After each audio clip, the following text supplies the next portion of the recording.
in their room. Now I want to talk to you. You can Google it, anytime you want. But there are medical studies about the effects of social isolation. Social isolation was deliberately used at one time, probably still is, as a psychological torture technique because of the extensive psychological damage it does. And what happens is it activates the nervous system the same way that trauma does. Even fish have evolved to knowing enough to swim in the center of a school of fish when there's predators around.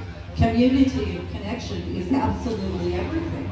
And so when you separate people from their community connections and their family and so on, and other children, they are now starting to stand for nature in their community, which makes them hypervigilant, and it causes the nervous system to switch on.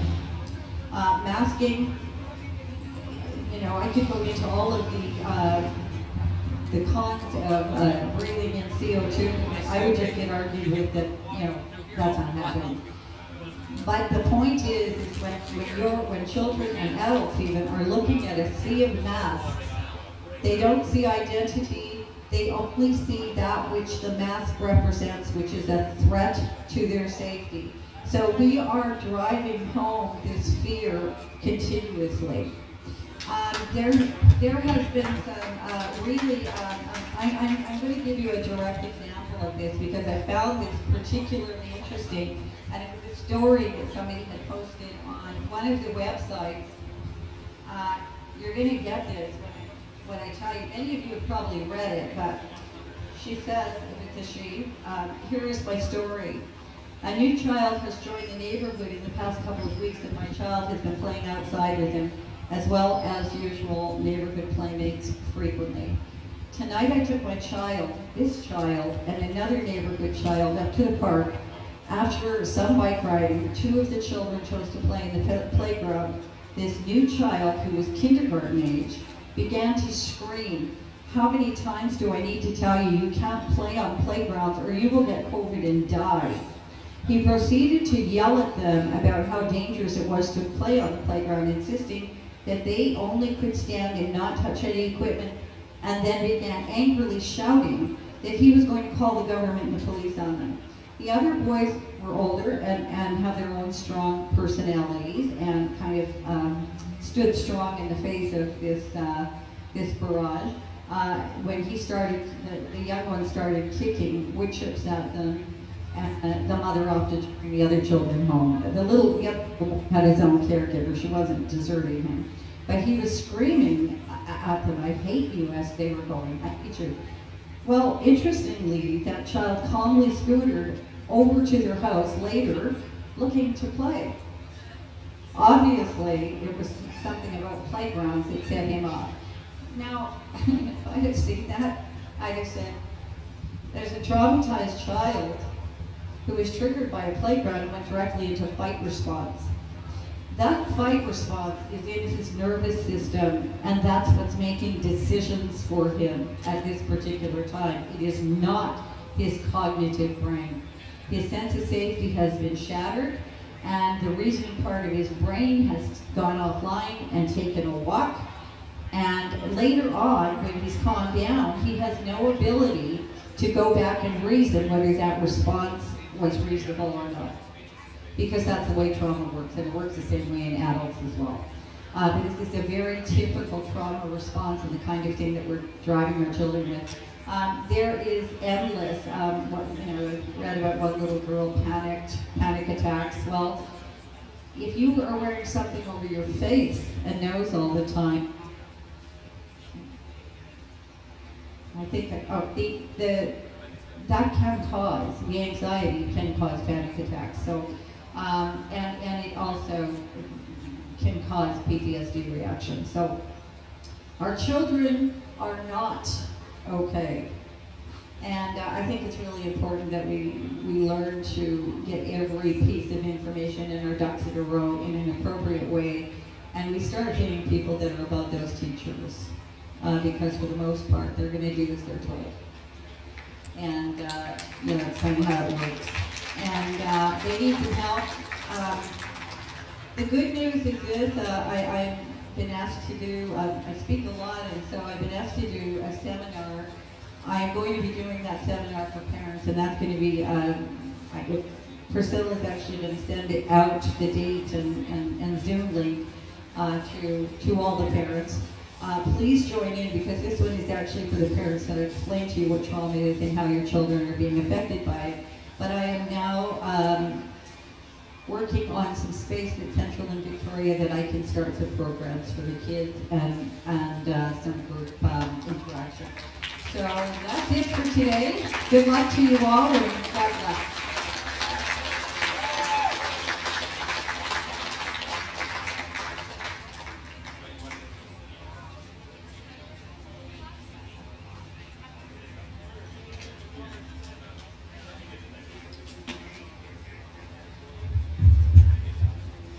Thank you so much, Michelle. And you guys can reach her on our website. There is a banner right over here that says Lockdown from a Trauma Practitioner's Perspective. Her website's right on there, traumapractitioner.com. You also can reach her at Aaron Society.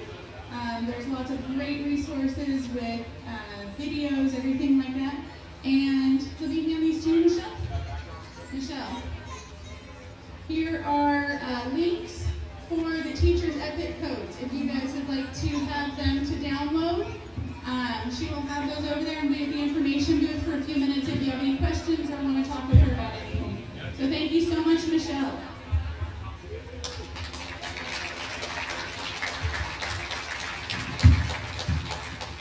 All right, and now we're opening the mic for children to speak and to let us know how it is in the schools. So Lennon, who is in grade 5 at Chemanis Elementary, she is going to be performing for us right now.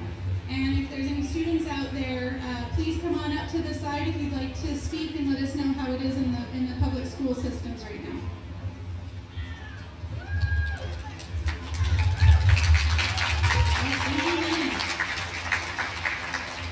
Hello. So, my name is Lennon, as you already know, and I live in Chemanis, BC, on Vancouver Island.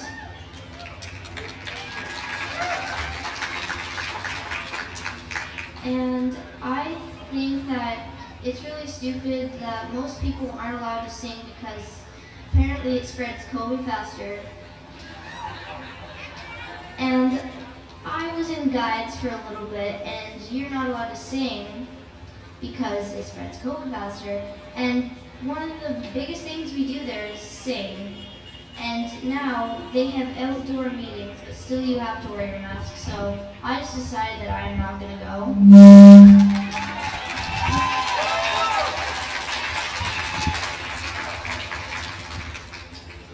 Yeah, so today I'm going to be singing a song for you.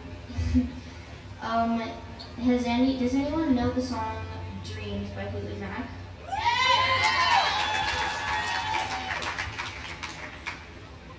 Thank you for listening, and I'm going to start.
Have you any dreams you like to sell? Dreams of loneliness, like a heartbeat drives you mad. In the stillness of remembering what you had. Oh, what you lost, what you had. Oh, what you lost. Oh, thunder only happens when it's raining. Players only love you when they're playing. Say when they will come and they will go. When the rain washes you clean, you know. You will know. You will know.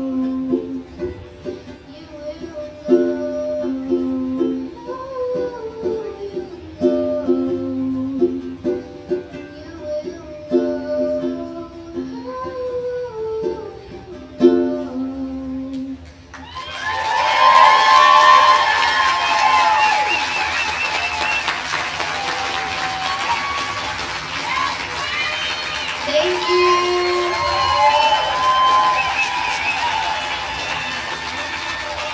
If any other kids want to come up here and show and tell us what it's like in the classrooms, please be my guest. Please come up here. Thank you.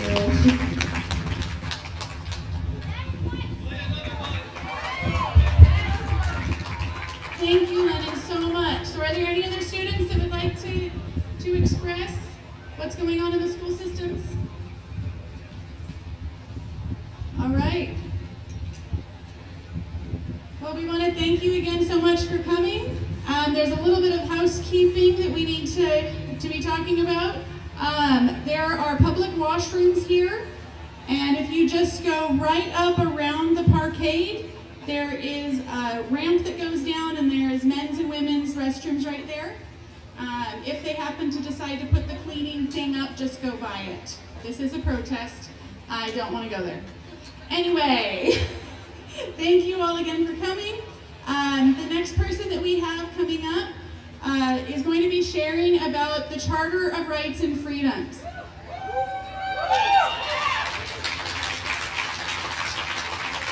So I want a show of hands of who learned the Charter of Rights and Freedoms in school. Look around. How many people? Raise your hands, because this is very profound. Not many people learn the Charter of Rights and Freedoms in school. So what many of you don't know, my name is Joelle, and I'm actually from San Diego. I'm a permanent resident here, and so I'm studying the Charter of Rights and Freedoms, the Bill of Rights, and all of these different things in order to get my citizenship here. And the more I asked people, the more I found that most people didn't know the Charter of Rights either. And that was very alarming to me, especially with right now, with these extreme times that we're going through. We really need to be knowing our Charter of Rights and Freedoms and our Bill of Rights. So they are over on a mark on the A-frame sign over there, the Bill of Rights and the Charter of Rights, if you guys want to read them. They also are available for purchase as well. So without further, I'd like to invite up Gordon, who was right there. Does anybody see Gordon? Wearing a flag? Yes, he's wearing the flag. Gordon!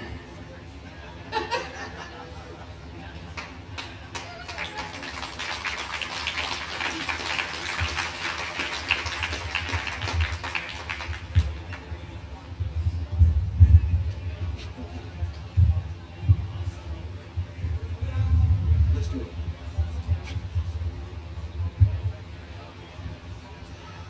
So Joelle asked me to speak to you about how to deal with the police, because I have very extensive experience in that regard. But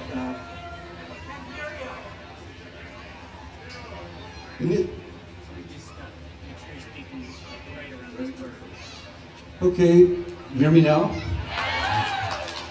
So Joelle asked me to speak because I have experience with dealing with the police over about 30 years, A judge of the Court of Appeal called me a long-time political activist. I never set out in my career plan to do that, but I consider that a compliment. But so along the way, time and time again, I've had to, I got arrested, went to jail, did all that stuff. And sometimes there is a time to talk back to the police and assert yourself, stand your ground.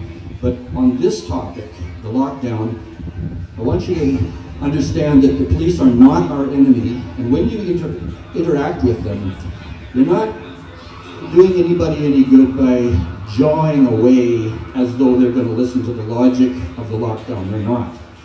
If you get to the stage, like especially going to a place to buy something and somebody calls the police on you, it shouldn't get to that. That's my bottom line. First and last, you can avoid a lot more trouble than you can get yourself out of.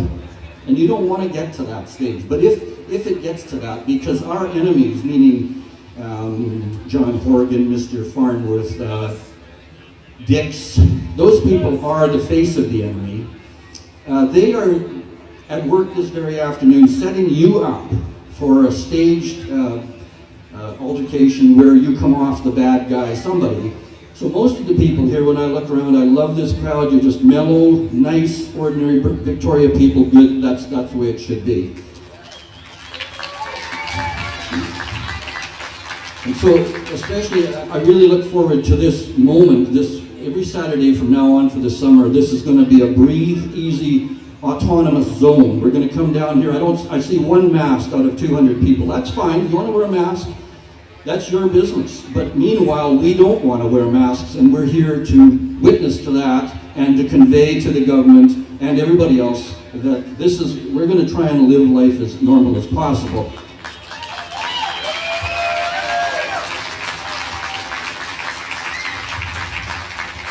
So I was involved in the anti-abortion movement way back 20 years ago. I'm not going to talk about that. I had my say on that one, but that's where a lot of this experience came from. And also I was involved in the detax movement. I just ran into an old friend here this minute.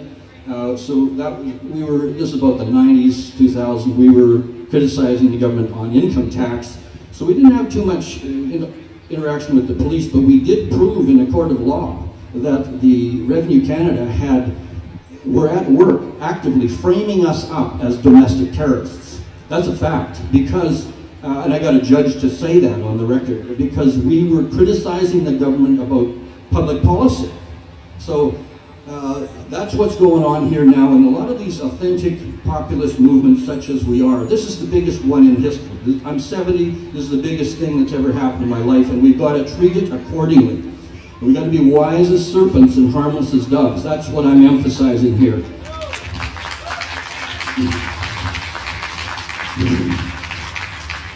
In one of these altercations last November, the day after the masking dictate came down, I was over at Canadian Tire in Langford, and it got to the stage of calling the police, and it got ugly, and I'm suing Canadian Tire right now for gross negligence. I'm suing them in small claims in Colwood, arising out of that incident for gross negligence, because you probably don't know that the government of British Columbia, they made a sneak attack on common sense. Last summer, when nobody was paying attention, they changed a lot of laws in British Columbia that you don't know about. And one of the things they did under the Emergency Powers Act, they made all sorts of laws so that nobody can sue for anything to do with COVID. The word COVID is a one-word catch-all excuse. The only thing you can sue for now in British Columbia is gross negligence. And so I caught these guys, Canadian Tire. They knew what the law was. They admitted it. They refused to let me in. They refused to honor the medical exemption. That becomes a side issue, but it's worth pursuing, because in that court case, I will be able to get at the rationale for the mask dictat. I gotta stick tight here. One of the most important things to know is last summer, when everybody was asleep, nobody realized how bad it was going to get. The legislature was asleep at the switch, and they let Premier Horgan and his little group pass some laws that are ministerial orders. You're being told they're laws, but they're ministerial orders. So here's a report called Extraordinary Times, Extraordinary Measures by the Ombudsman of British Columbia, and he's a lawyer, Jay Chalk, and he has top-level advisors. So he comes out in June of last summer, and he says what the government of British Columbia has done, amending the Emergency Powers Act without putting it through the legislature, is illegal. That's not just me, some little hacker. I'm not a lawyer, I don't pretend to be a lawyer, but I do have extensive experience. It's not me holding out that opinion. That's the Ombudsman of British Columbia saying that these emergency powers are illegal, unconstitutional. But you haven't seen a line of print about that in this so-called newspaper, the so-called Times Colonist, the ridiculous.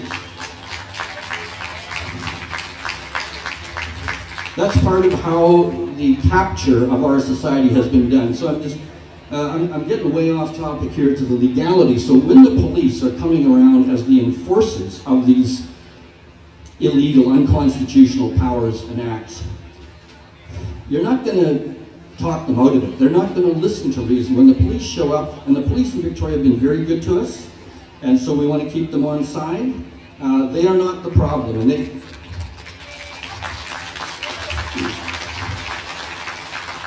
okay, my time is running out, so I've got to tell you this one anecdote that means so much. So last summer, I was just getting used to how bad things were getting.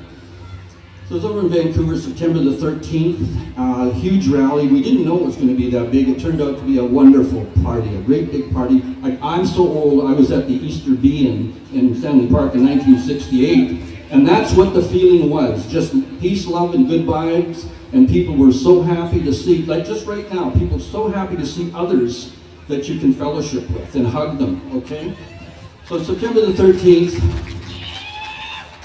there's about 50 people there, which was already contravening the public health order, 50 people. So I walk up to this police officer in uniform, and I said, okay, there's 50 people here, what are you guys going to do? It was half an hour before it was about to start. So he says to me, this is a direct quote, he says, we decided not to issue tickets today because the charter is above the Public Health Act.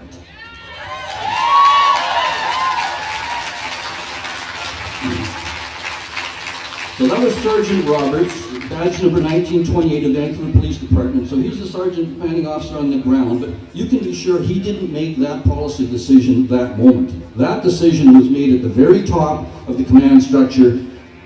So somebody knows that these nonsensical mask dictates in the public health order, they are wrong. They're illegal. They're unconstitutional. And I say that if you get to the stage where somebody's going to hand you out a ticket or is bullying you by saying we're going to call the cops, take the piece of paper. It's a violation notice. It's only the level of a traffic ticket.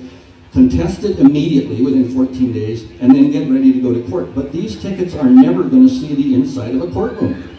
They're going to all be stayed.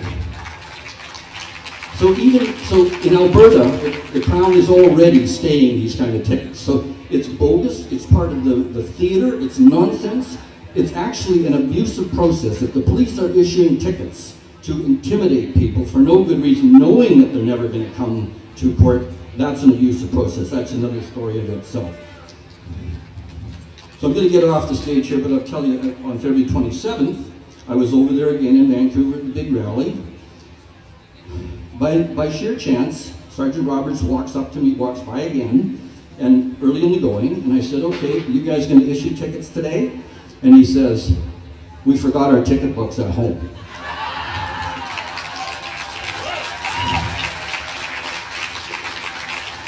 And the guy beside him, another uniformed Vancouver police officer, both of them with masks on, the guy beside him says, and besides, none of us can spell. So I love that because there you have, the Bible says, out of the mouths of 2 or 3 witnesses, a thing is confirmed. So there you have it. The man with the gun, the police officer, the enforcers are mocking the government. And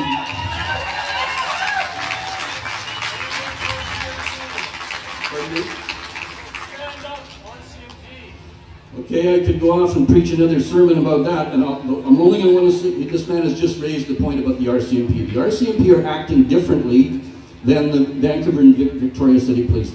The city police in both Vancouver and Victoria are very good to us, so don't bother them. That's my final thing.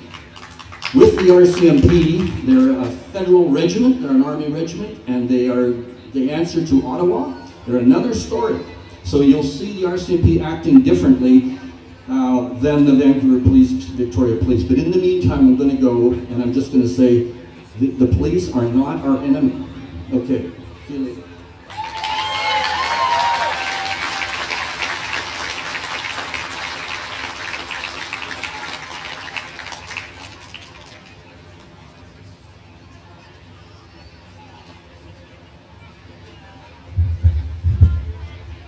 Thank you, Gordon.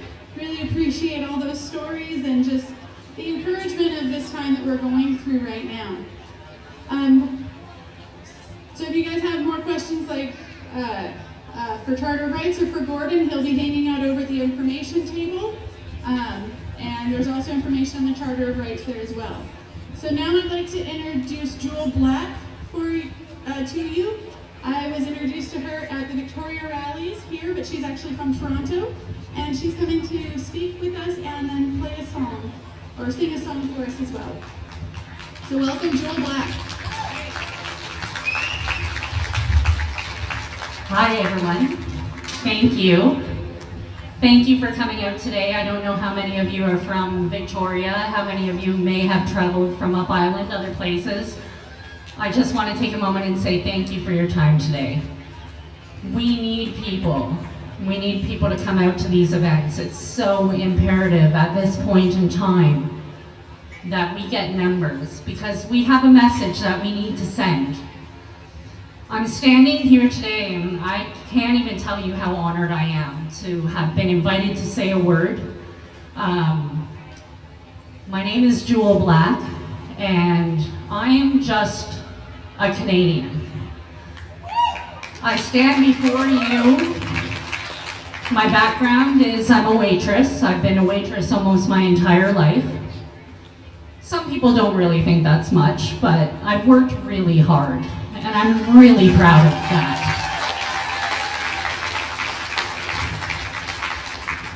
All of these restrictions have impacted a great many people. So my expertise is my own experiences and my own life and what I have gone through. So I'm going to take a moment and speak about that. These restrictions have impacted so many people, so many different industries, so many small Canadian businesses, people that believed in Canada and the dream that we could offer them, the freedom that we could offer them. They trusted us. I trust being a Canadian. I've put my whole life into working hard and, building some kind of a small semblance of a life, a social life. I have friends, I have family, I have people I value. So today I stand and I talk to you all from my experience, but I also want to give mention for those that are unable to stand up. People that are in positions that feel that they don't have a voice right now. As a hospitality worker, as a career waitress, there have been many times when I felt like I didn't have any voice. We have our bosses that tell us what our rules are. We have our customers that have demands that we have to meet. I can speak for myself and some of my friends that we work hard as waitresses, as servers, as bartenders. In the kitchen, we work hard to serve the people. Often we don't have a voice. So, as proud as I am to stand before you today, I'm going to hold this up for a second. Because as much as I'm standing right now, I really feel like I'm in a bit of another position.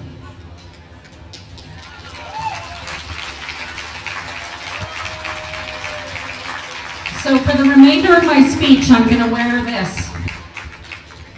This was the beginning of 14 days to flatten the curve. Okay? I put these on for 14 days. When I first heard all about this, I was horrified. I believed every word. I'm not an expert. I trust my media. I studied photojournalism, ironically enough, years ago in another life. I wanted to be a photojournalist because I really felt I could share a message And I learned early on in my teachings that it's a very biased program. The media is biased. And I've been very reminded of that recently.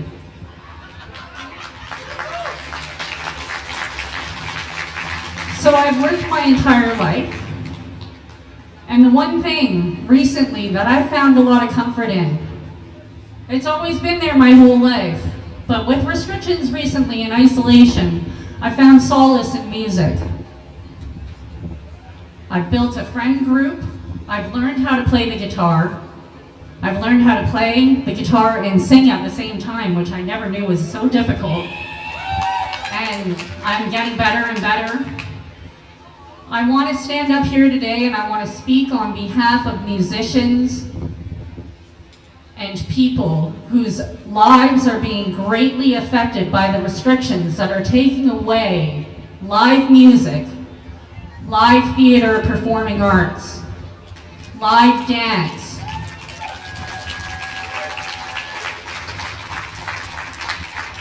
We can sing before we can talk, and we dance before we walk. This is in us. This is the one language we all speak is music and dance. This is one way we connect and we share. And it's a part of my life. It's always been there. I've always turned to music in the times of darkness, in times when I lose hope. You know, I was an angsty teenager and, you know, people didn't understand me. So I turned that music on and it helped me get through. It helped me feel like someone else understood. Music is being silenced right now. Live music, live performance arts, all of the things that are essential for mental health are being silenced. School District 61 of Victoria right now, they're being forced with budget cuts. They are looking at canceling their music programs. They are looking at canceling band, choir, strings, arts. This is such an important outlet for our children who are developing into the fine, strong Canadian adults that will one day take over the world for us. Music, arts, performance, connection is essential for mental health.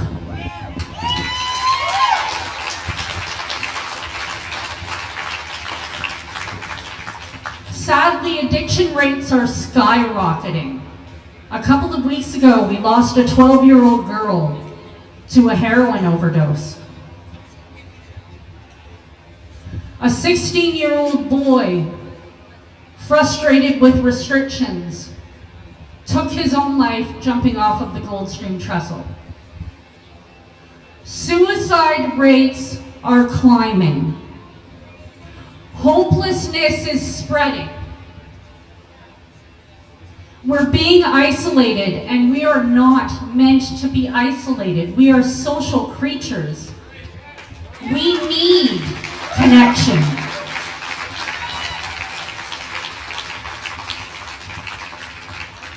I'm tired of waiting. I'm happy and proud to wear a mask when I go visit the elderly in care homes to keep them safe. They're vulnerable. When I meet truly sick people, I'm fine to put on a mask. I don't want to make anyone else feel sick, and I certainly don't want to make anyone feel uncomfortable because I perhaps might make them sick. So I'm happy to wear this. But this is too long. This is too much. When I look around and I see young children that are developing and growing and they're outside in fresh air and sunlight and they're wearing masks,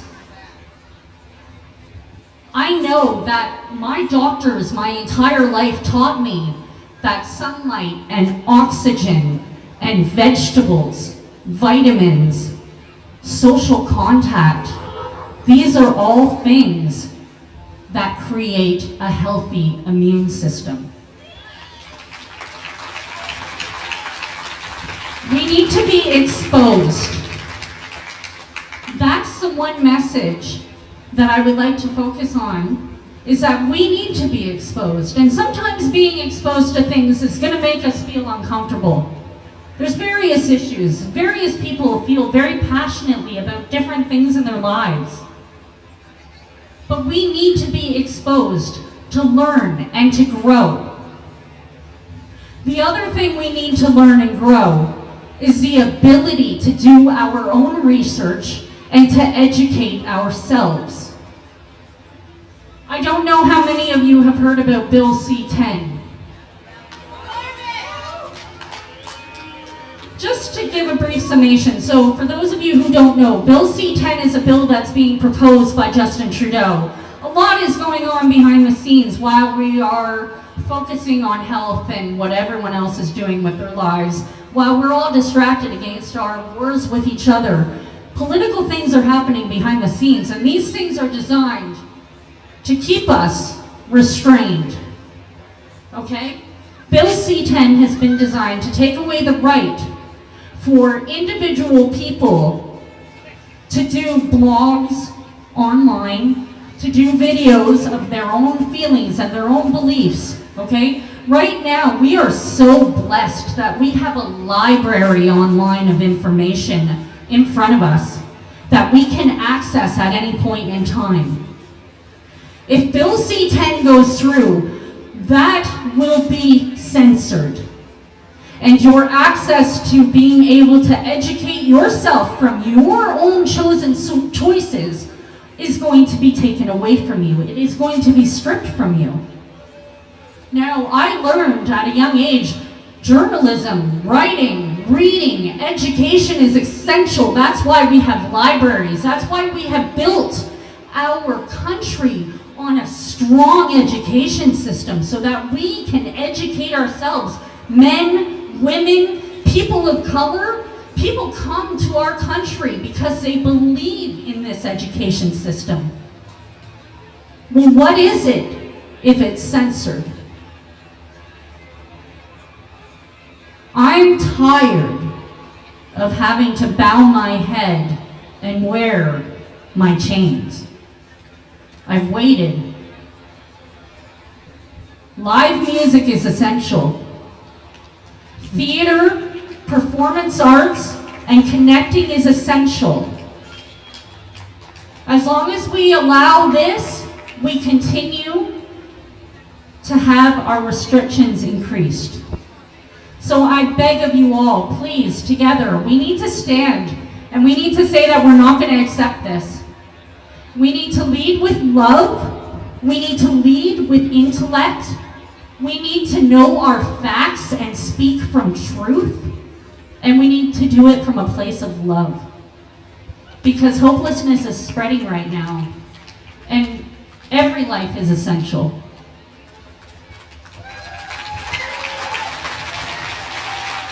Thank you, everybody. We have some other great speakers. I want to invite right now my other half, Steve Anderson. He's going to join me today to play the guitar. So I can perform a song for you. So I started playing guitar in September and singing, and I used to enjoy a life full of going to open mics and watching other musicians. Local music in Victoria, if it ever comes back, please, I encourage you, support music. We need you more now than ever. But these restrictions have greatly impacted my life. I've changed industries. I've gone from being a waitress. I now work as a residential painter. And I'm holding on for dear life to the last little bit of live music that we have at the moment. I gather in my safe group of 10 outdoors.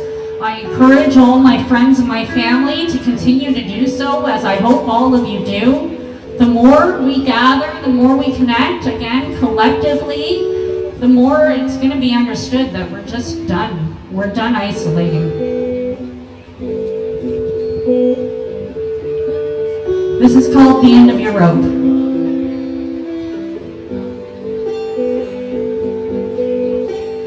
If you've reached the end of your rope, tie a knot in it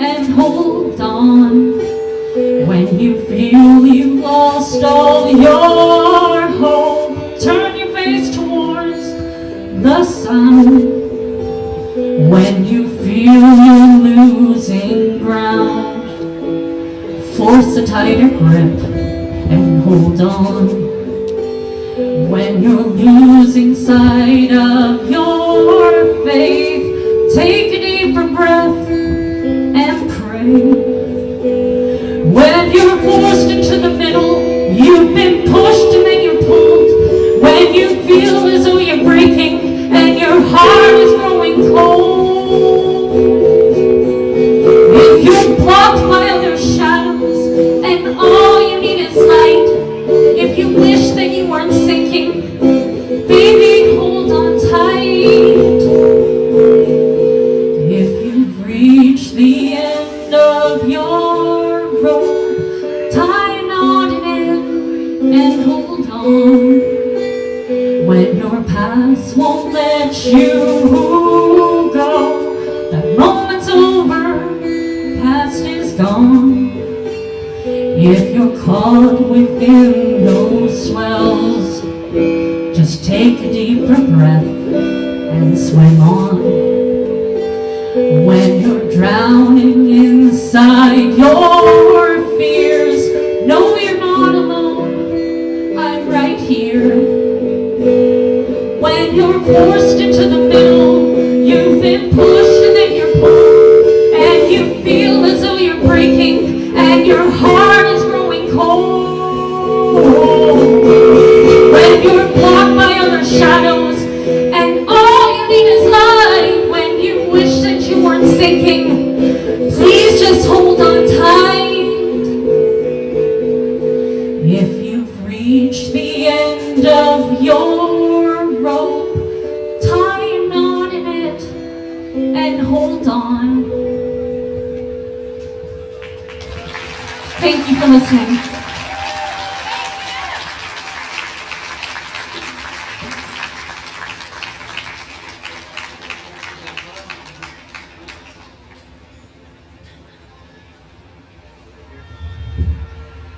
Thank you, Jewel, so much. That was so beautiful. How many of you were touched by that?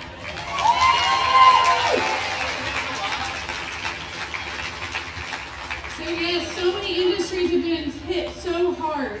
The arts, the music industry,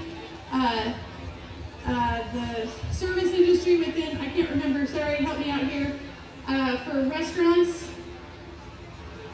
tourism, and so forth. So Jewel just, when she speaks, she just brings such a heart to really the front lines of what we're all facing. So I really appreciate you sharing from your heart, Jewel. And if you could be over the information booth for a few minutes, if people want to come talk to you.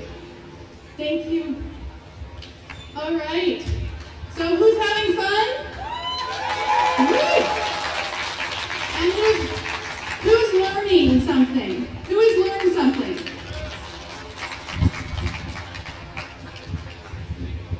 So the next people I'd like to bring up are going to be talking about a different type of law. We heard about the Charter of Rights and the police and so forth with Canadian law.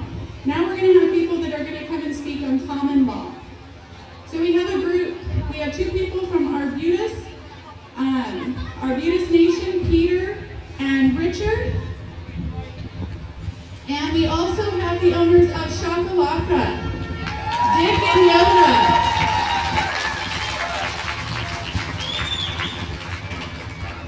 Dick and Yoda. So they are going to talk with us about common law. Who here, just like with the Charter of Rights, who here knows about common law and was taught about common law in school? Was anybody taught about common law in school? No.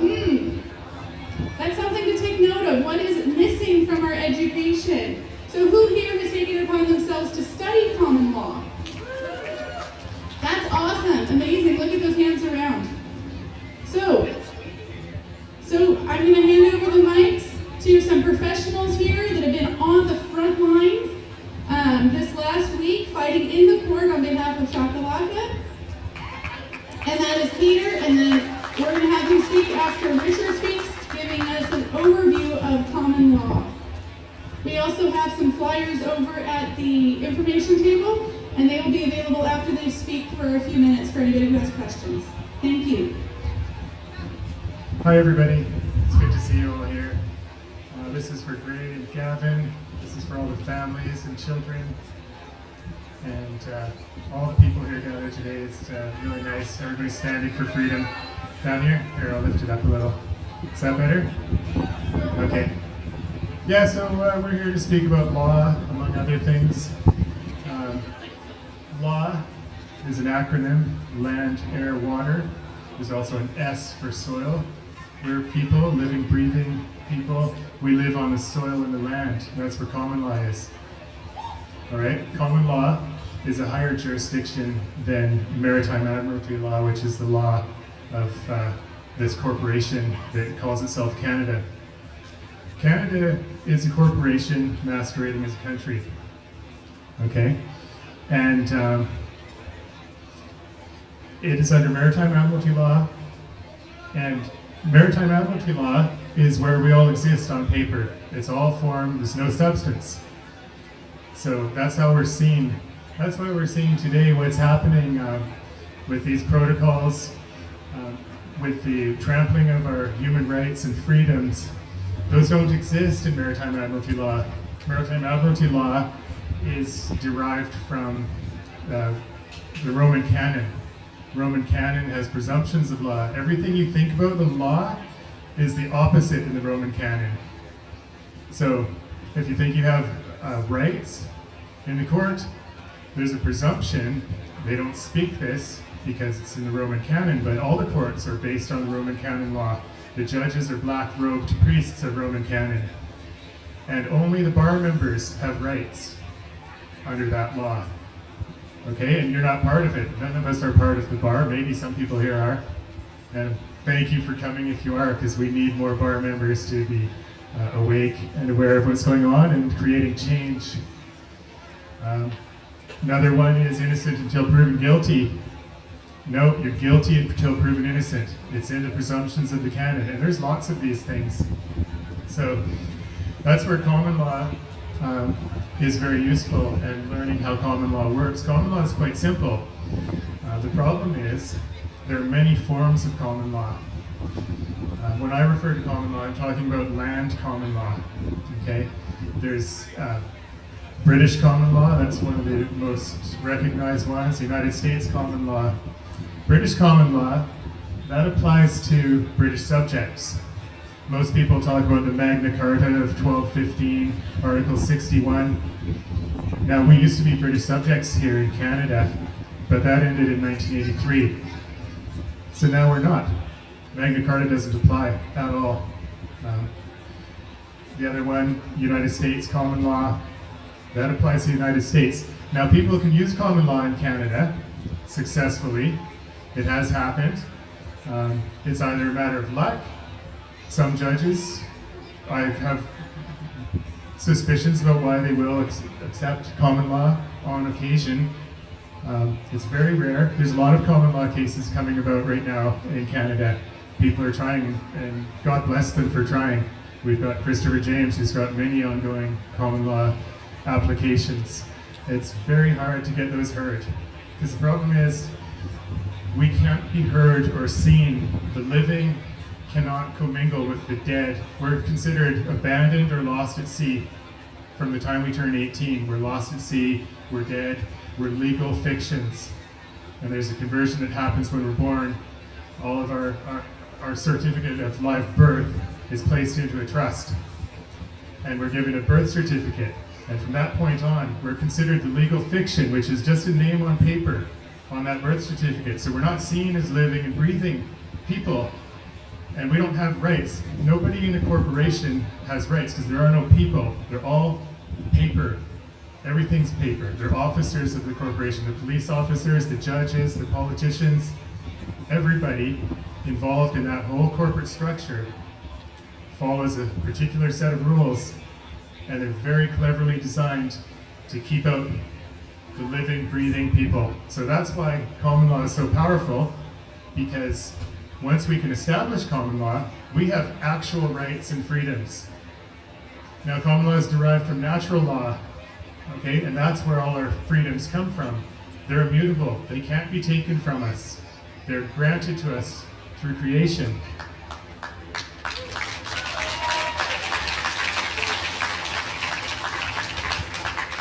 And they're very basic rights.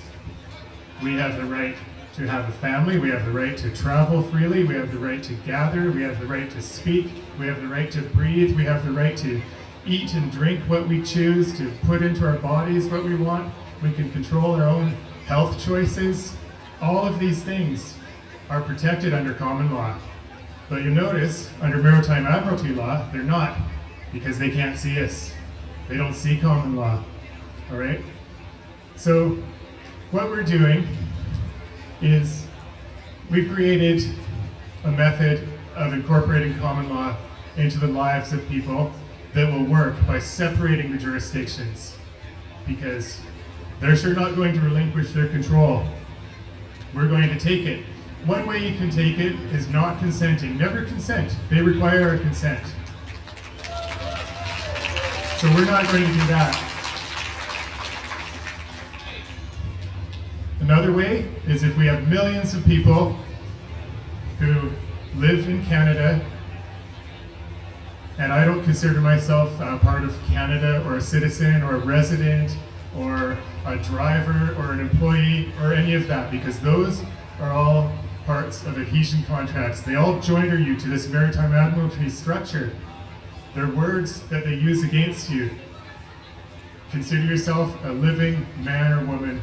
That's it, because that's what we are.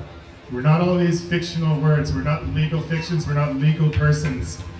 The legal system is a complete fraud. It makes a mockery of law. It's a disgrace. When you look at the family courts, this has been going on forever. Family courts are an absolute disgusting, despicable disgrace. People have lost their children in family courts for no reason at all, except for an accusation. The accusation is the verdict, and you don't have any way to defend that in those places. They're a money-making scheme. It's all a money-making scheme. It's all about banking. Everything having to do with this legal system has to do with banking. It has to do with securities. It has to do with trusts. And that's it. It's entirely based on that. It's a money-making, power-grabbing scheme. There's a lot of really good material that can be read on that. We've added a couple of links in on the pamphlet. There's an awful lot of really useful things about that. What we've done, so you can have millions of people stand up and stand under common law. Don't stand under anything else. When they ask if you understand something in your interactions with police, for example, that means you're standing under it. They say, do you understand me? That means, are you standing under my authority? That's consenting. If you say, yes, I understand you, tell them you don't. Say, I don't understand you. I do not stand under you. It's really important. They use all these little weasel words when you're interacting with people. They want your birth date, your address, all of these things. This is private information, and they're trying to take it from you through your consent. You just don't have to consent. Now, what was said earlier about the Victoria Police, that's true. They're great. I've had great interactions with them here, and we're really blessed to have a really good police force here. I can't say the same about the RCMP, but I'm sure there are lots of good members there as well, and they can learn. Everybody can learn. And the Victoria Police, although they're really wonderful, they do have to learn about things like common law. They do have to learn that our jurisdiction as living, breathing men and women is higher than theirs. It's superior, and we do not fall under statute law if we do not choose to, if we don't consent to. So we get millions of people standing up under common law, and that will change things. The other way is a complete rejection of this system, the corporate structure of Canada. Canada masquerading as a country when really it's a big corporation, and there are corporations within this corporation, and we are all considered sole corporations, every one of us within that. It's all banking and money and control. So what we've done is we've created a nation state, and Peter's going to have a lot more information on that. Peter has some really excellent ideas and a huge wealth of knowledge. He's an amazing, amazing young man. and we're really glad to have him as part of this whole movement that we're involved in. And I'm glad to have everybody here. I really appreciate this. It's great to have a chance to talk. Thank you. Thank you for that wonderful introduction, Richard. He's actually the sheriff of Arbutus Nation State. We founded just actually last year. We just voted actually this Thursday, the last assembly, to accept open signings for nationals and compatriots to Canada's irreparably damaged. The thing is also, when it comes down to things like your Bill of Rights and Charter of Rights, is that it does not apply to you. Now let me explain this. The reason that these things do not apply and are considered a red herring is because you attach yourself to state-owned property. If you have a driver's license and you say that's you, well, the funny thing is that's owned by the state, so you become property of the state, so attached to that property by property. The legal maxim that they like to use for that is accessorium non trait principali, which means the accessory thing does not carry with it the thing it's accessory to. Now that being said, if you actually take a look at your birth certificates and all these documents that they're supposed to give to you with no strings attached, and because you accept the benefits, you're under their jurisdiction.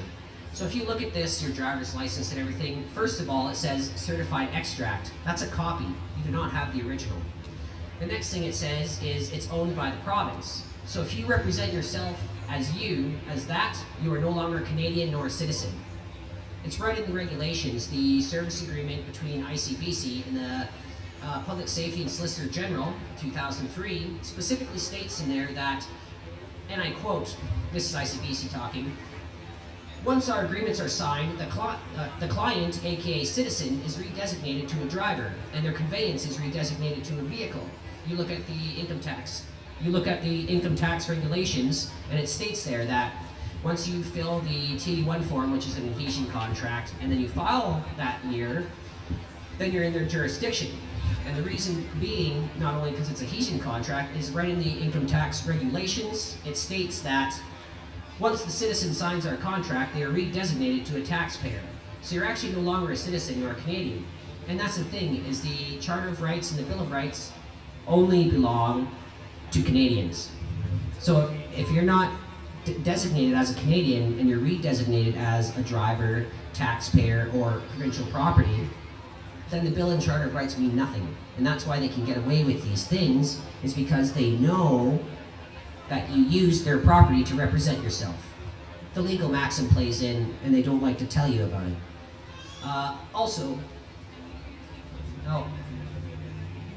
Okay, yeah, how's that? Everybody can hear me? Can you hear me now? Yeah, I don't want you guys all to miss out on these gems and silver bullets. The other thing about what's happening now with our Arbutus Nation State is that since we're open signing for nationals and compatriots, that actually gets you outside of the Canadian jurisdiction and laws. So you can actually put your businesses, you can put your land, you can put yourselves into Arbutus Nation State, and it actually gets you out of any Canadian jurisdictions. That's the only way to save your land and yourselves, essentially, because as the case shown with Shakalaka here, I was the one representing that case, and from the courtroom in there, it was plainly evident that they did not give two considerations into the validity of COVID. They would not have anything to do with the validity of that. And they used other things like mead versus mead, which is all about the straw man and organized pseudo-legal commercial arguments. If you say anything about common law, that's what they're going to use against you. It's fraudulent in its own nature. And then with that, also, I'd like to talk about the coronavirus itself and ways to mitigate it. So all of you that have your cell phones, well, I'd like to reference you to this one document right here. And it is titled 5G Technology and the Induction of Coronavirus in Skin Cells. This is from the Department of Nuclear, Subnuclear, and Radiation Physics, G. Marconi University, Rome, Italy, Central Michigan Saginaw University in the U.S., Department of Dermatology and Venerology, IM Sechenov, First Moscow State Medical University, Russia. This research shows that 5G can actually be used and your skin cells are dermatologic antennas. And mainly that deals in with the aluminum content in your body from, aluminum in all the foods and everything like that, plus the chemtrails tie into this. And mainly it ties into a boron deficiency. Also is this thing right here that I'm wearing around my neck. Now this thing both medically and scientifically supersedes masks. So what this does is it purifies an area 1 meter cubed around me, all the way around you. And what it's called is a negative ion generator. It's been around for over 20 years. Now what negative ions do is that in the environment, it gets rid of dirt, dust, smoke, smog, dander, pollution, dust mites, chemtrails, PMC 2.5, 2.0 chemicals, VOCs, aerosols, formaldehyde off-gassing of your furnitures, bacteria, dust mites, and also, the magic word, disables the molecular protein synthesis of viruses. Oh, funny thing, I guess the spike protein's out of a job. But that's not the kicker. And they know about this, Bonnie Henry, all these doctors and nurses and the medical health industry. They don't talk about it because they sign an NDA to the medical associations, so they get told what they can and cannot report. The scientists, the same thing. They get usually signed NDAs to the universities where they're at, and they get told what they can and cannot report. This has been around for over 2 decades, and they know it. A business, you want to not have masks in your business, put a negative ion generator in there. Period. It both scientifically and medically defeats them. Here's what negative ions do for our health. And this you're going to find funny. Consider this. They neutralize free radicals, have antibacterial and antiviral effects, enhance immune function, purify the blood, increase circulation, decrease blood sugar, cholesterol, and increase calcium, have anti-allergic and asthma effects, balance the autonomic nervous system, regulate the heart rate, digestion, and respiratory rate, increase levels of brain serotonin, which reduces anxiety, stress, fatigue, depression, migraine, so that can tie into the suicide. Enables better sleep and relaxation, and have an anti-inflammatory effect and are natural pain relievers. So there's a reason why they don't want you to know about this, obviously. It totally annihilates their effect. You can get them anywhere, Amazon, eBay, online. There's a few stores in Victoria here that sell them. It's about $30 to $40. This will last about 10 hours, an hour charge. And I tell you, I hang this above the bed when we sleep, out cold. And awesome livid dreams. You wake up in the morning so energized and charged. And I've actually used this to escape any mass restrictions out of stores as well. Yep, you can get them at Costco as well.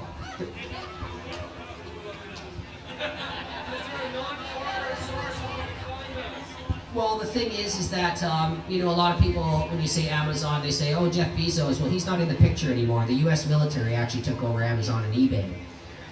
So you don't have to worry there.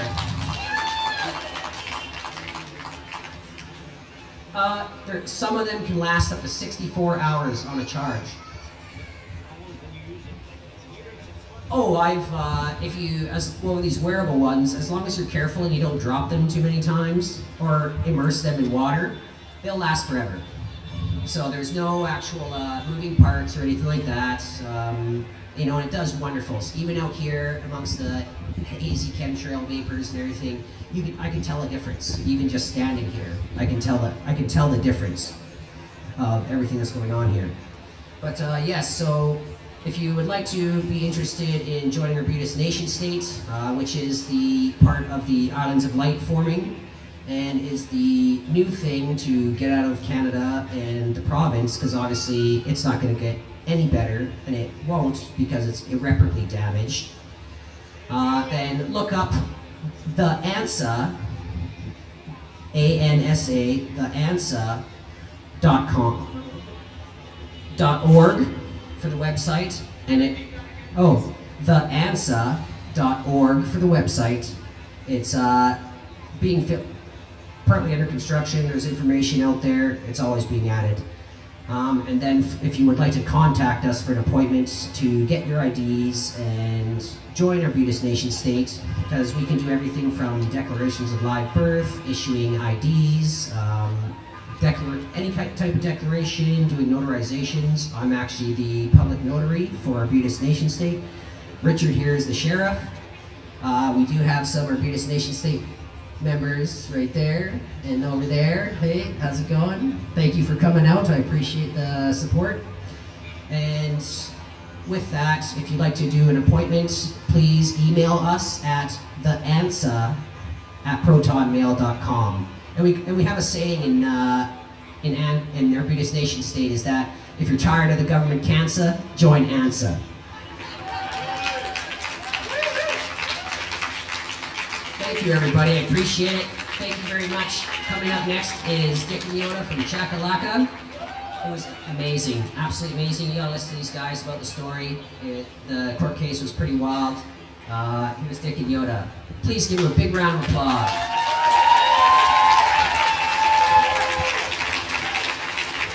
Thank you very much.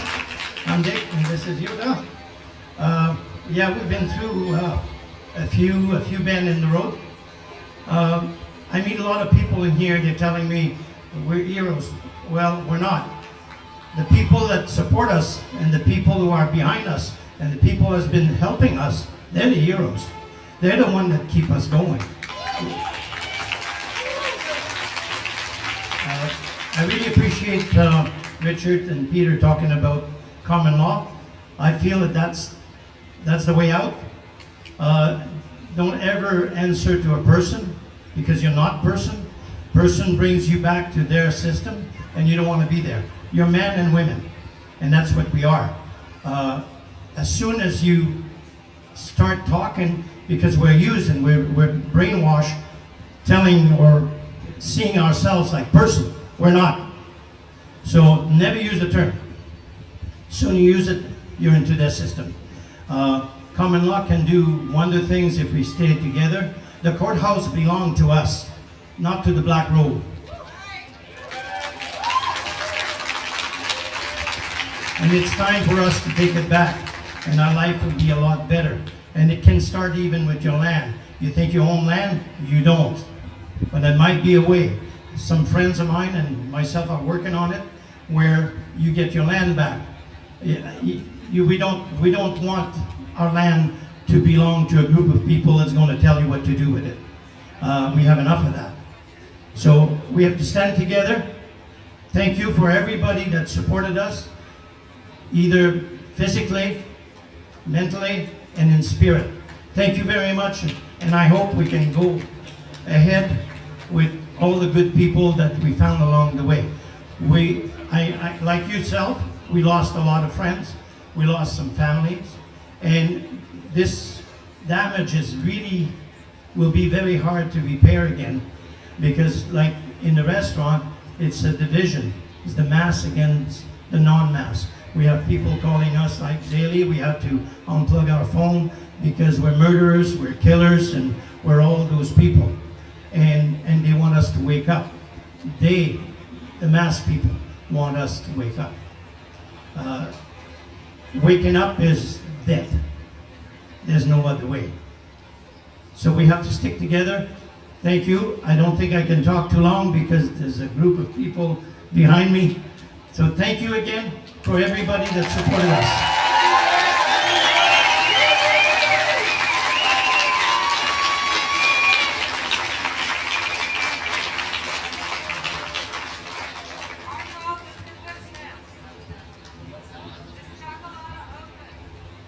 Is Chakalaka open?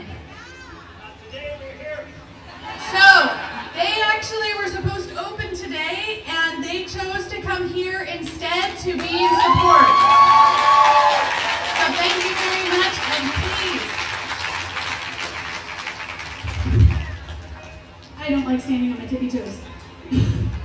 So please do support them. You can go support them and figure out when they're going to be open. I know that they have been doing live music on Saturdays. Is that still going on? Yoda, is live music on Saturdays still going on? We will get back to you on that. But speaking about live music, who wants to have some dance time? Woo! So we have a special treat for you, and if you guys want to whip out your cell phones, we actually put the lyrics to the songs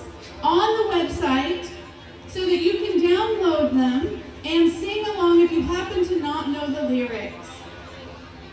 Or you can just come up here and join the dance party or dance where you're at. But we have Nathan and Brian that are going to be just blessing us with some amazing dance music. Or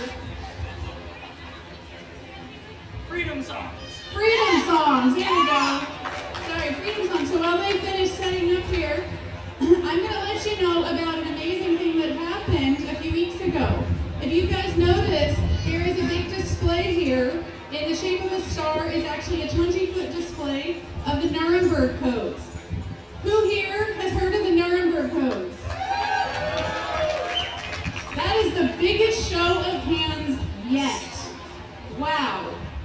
So I was going to touch on the Nuremberg codes for you, but I think we just have such amazing talent and other amazing speakers, and we have actually a sheet that's a laminated sheet with the Nuremberg codes on it. And we also have resources on the website, vanislefreds.ca. And these are available, and these were made available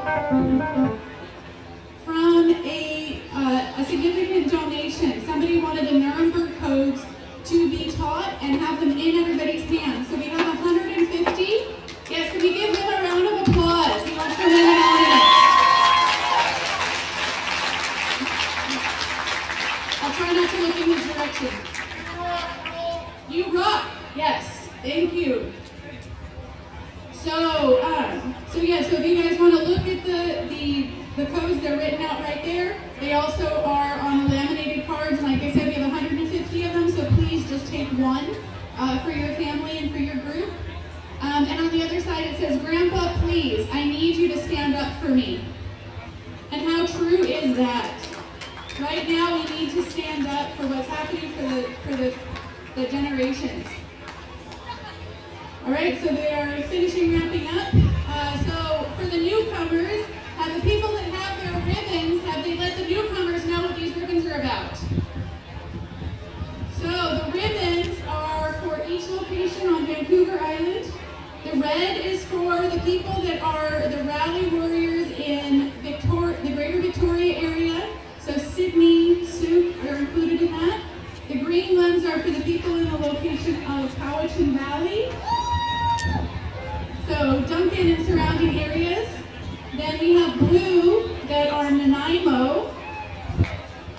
Where are the Nanaimo? There we go. Woo!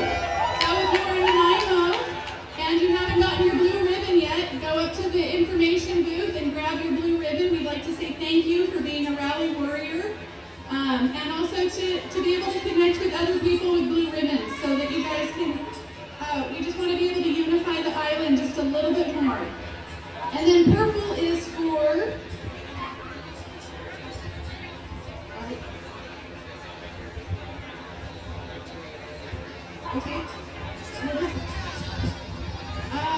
okay, let me finish with the purple. Let's see right here. All right, so we have the purple ones are for the North Island, so Courtney, Parksville, and Campbell River. So thank you all for driving such a long way to come on down here. It was a long drive, I know. I did the victory run back in February. All right, so Peter just came back. He says he has a COVID swab test in his hand and he'd like to share about it. And then we will hear from Nathan and Brian. Hello everybody, thank you for having me back.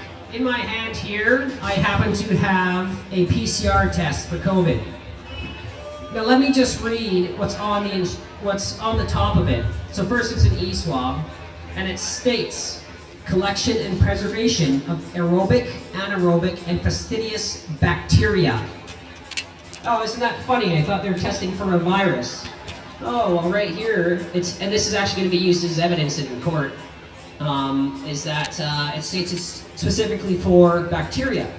Now this is the one from Italy. The others state for bacteria use only. Well, there you go. It's just a replicator. So they can find whatever they want to by amping up the cycles, and it'll just keep replicating until something comes up. But there's the proof right there. It's for bacteria only. Just thought you might like to see that. right, Peter, are you going to give me the information booth for the people that want to see it? All right, so if you want to see this COVID item novelty, I guess, because I've never seen one. I haven't gotten the test. Who here hasn't? No, I'm not going to ask that. Anyway, so, all right, are we almost ready here for music? We ready for music? All right. We ready? Come on up. All right, so while they're coming up, I'm going to let you know about the displays that are up here. As you guys have seen, there is a graveyard here. Does anybody know what this is about? This is the COVID graveyard, and it's a display that is also going to be up at the Duncan Rally. So mark your calendars, May 29th. We are having a mega rally up in Duncan, and it is called Unmask the Music. So it is a dance party. And this is Brian right here. He's the one that is. Hi, everybody. So he is represented from Duncan, and he and his wife are the ones that set up this graveyard. And in order to donate to help support the Duncan rally, you guys can purchase flowers to put over by the gravestones. And these are all the things that people submitted that have died during COVID. So yeah, and then also, if you see there's a banner for Let Our People Go. What that is who has heard about the Jericho marches that have been happening at the Parliament?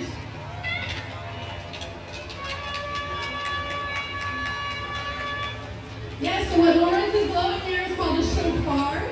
And what we do is on Sundays, we are meeting for Church is Essential, which is a charter right, and we have been marching for the last 6 weekends around the Parliament in order to be claiming, just claiming this land back. It is not the government, it is not the tyranny, it is the people's.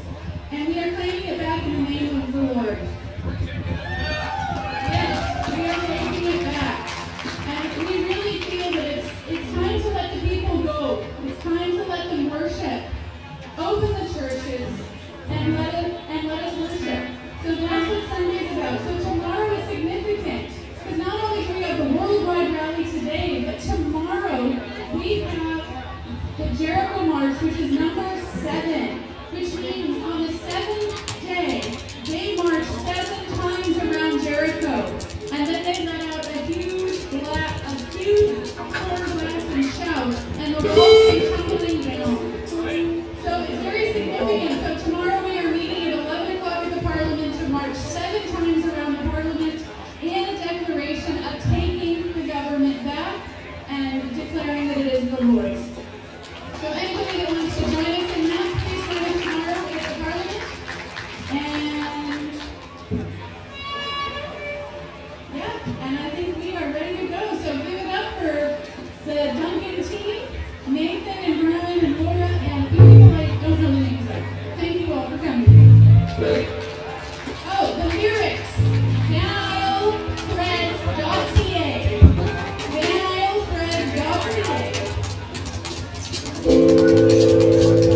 And go to this rally and scroll down and it will have download lyrics underneath the schedule.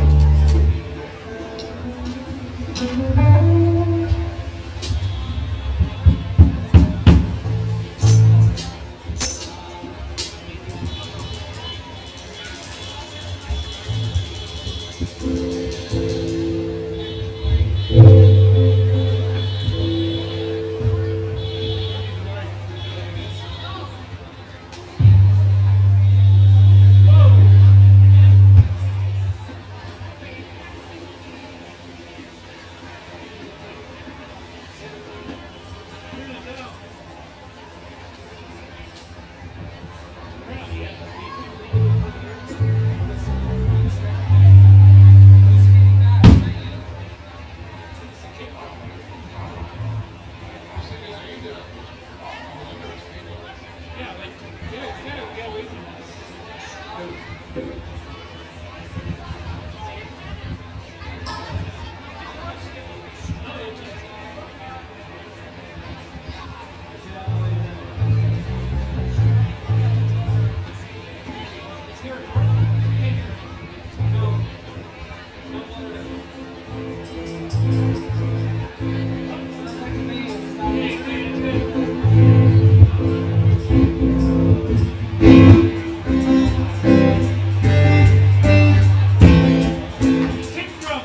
Thank you all for coming. We don't have a name yet, so if you have any great ideas, let us know. You know, something about the lockdown or.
Thank you so much for dancing. So lovely to see all the smiling faces in the sun. What a beautiful day.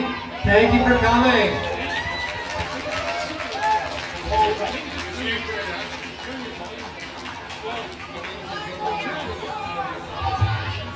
It's coming through my monitor, right? That's all I can hear. I can't hear it. We're gonna have a couple songs for you.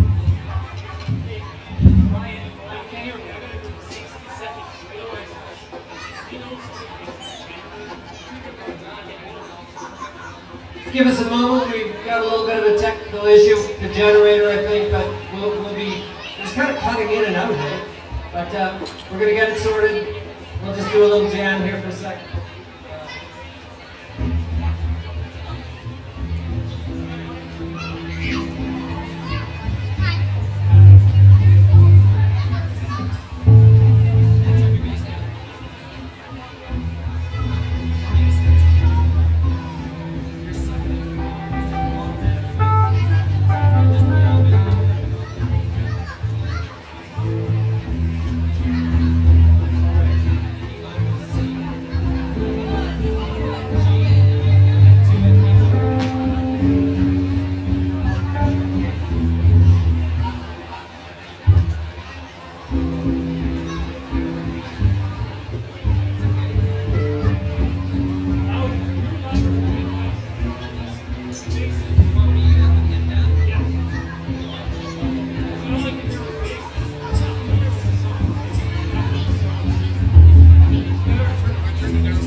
Okay, we're gonna play a song for you by the Cranberries. And listen, because we did a little bit of a rewrite on the lyrics, just for fun, you know?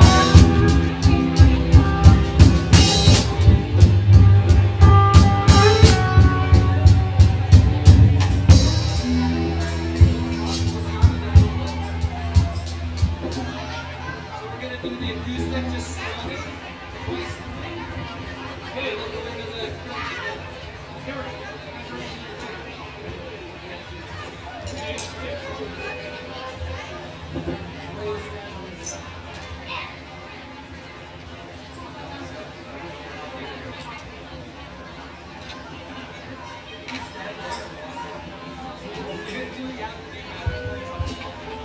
okay, we're gonna give you this song. This is called Zombie!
very special song.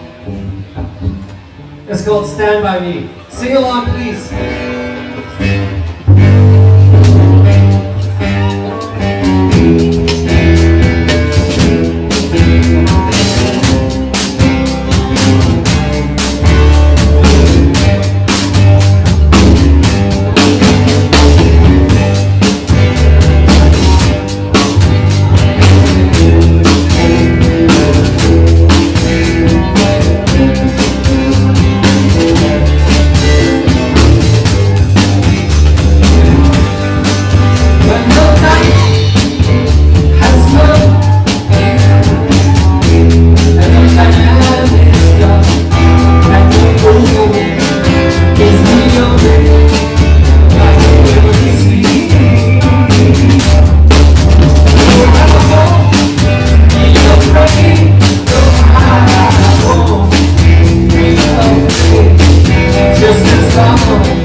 Okay, we got one more song for you.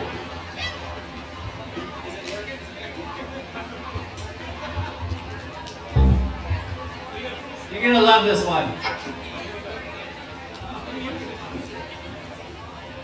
If you like to dance, this is it.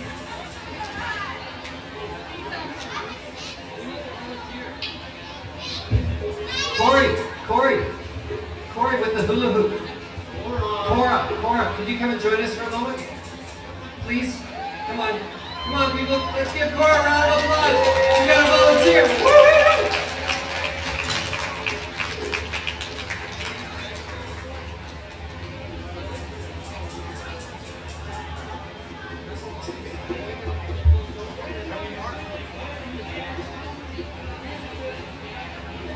Is anyone really good at playing a hand drum? There's Mike here at the front.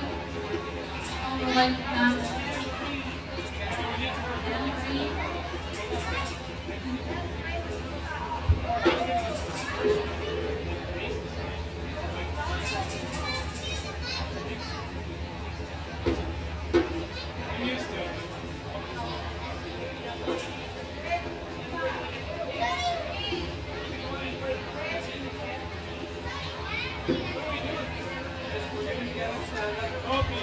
Just a sec, this is going to be fun. That's why we're taking all this time to figure out the megaphone, okay? It's for fun. So give us a sec.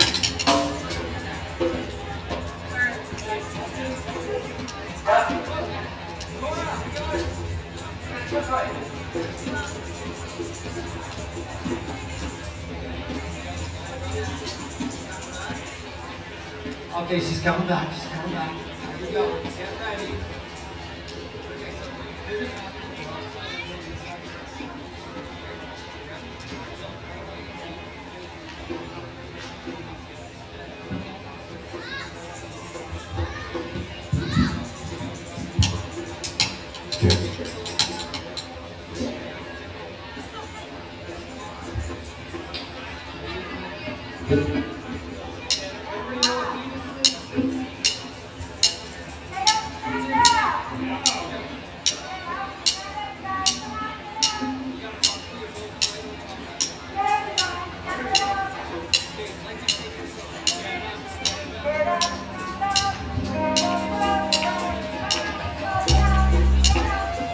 You're gonna hear this when we're on the march. Stand up, stand up.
Sorry, we just gotta start again. We gotta slow it down just a little bit. I can't sing it that fast.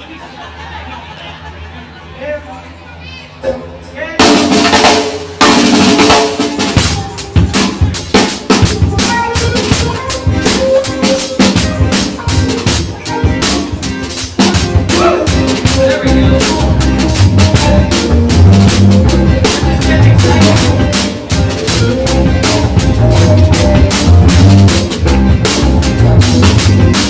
Get up, stand up, stand up for your rights. Get up, stand up, stand up for your rights. Get up, stand up, stand up for your rights. Get up, stand up, don't dream of the fight. Reach up and don't tell me everything's under the earth. I love you, don't know what life is really worth. It's like all that years ago, after the love has never been told, and I will see the light, and I go on. Get up,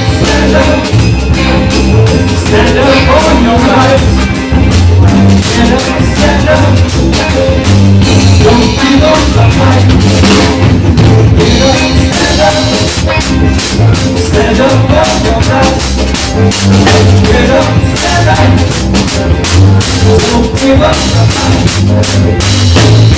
Most people think break out the book from the skies. Take away everything and make everybody feel high.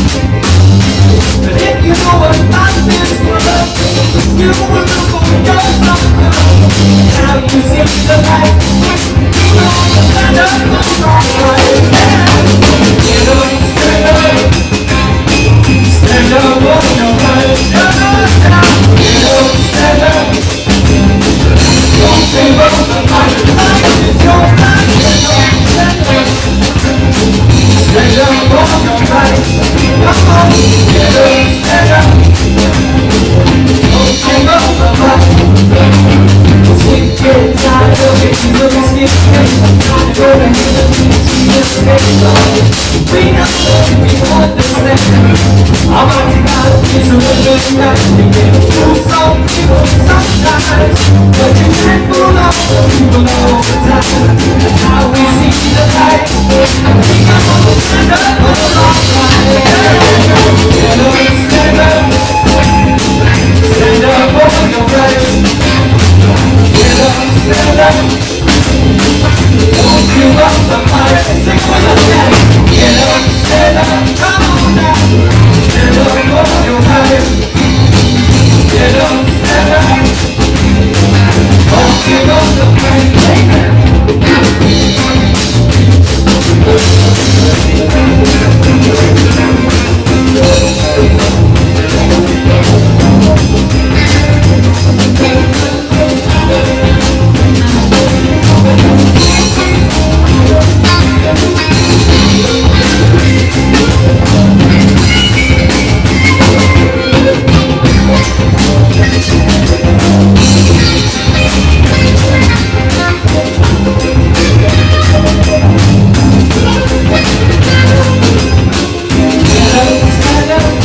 Stand up for your rights.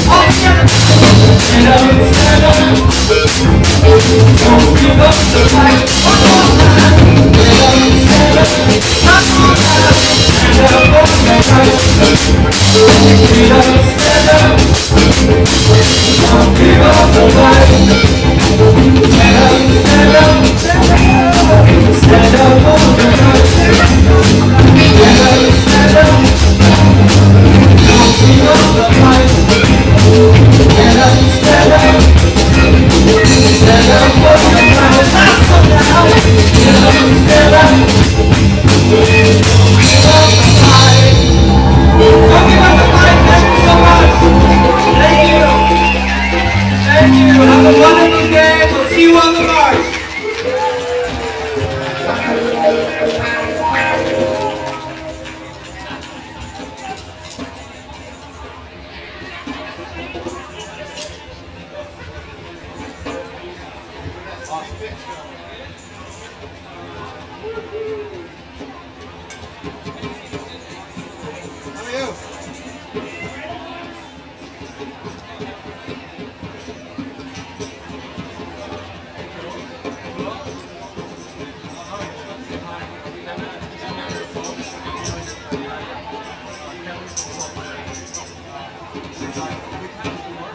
All right. Another hand to the band.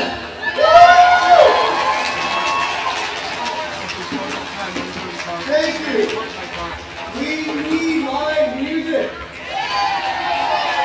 We need to be able to dance. Even though my favorite song is I Can't Dance, but that's okay. Wow, this is actually very high for you. Who knew?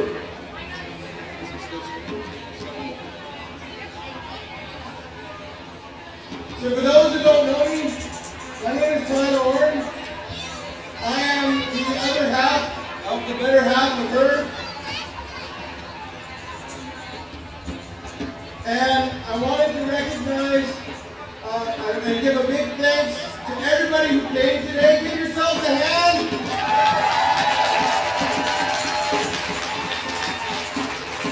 I have a few words and then we're going to go on our march. But I also wanted to give a round a warm round of applause for Joelle, who is the engine behind all of this. Great thanks to everyone. Absolutely. So thanks to Joelle as well. So thank you. Thank you.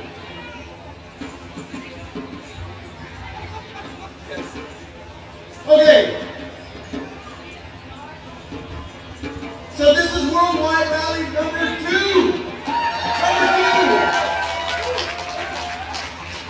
The first one was really it changed a lot of what happened around the world. Even though the media didn't want to cover it, even though governments didn't want to say that it happened, it started the process.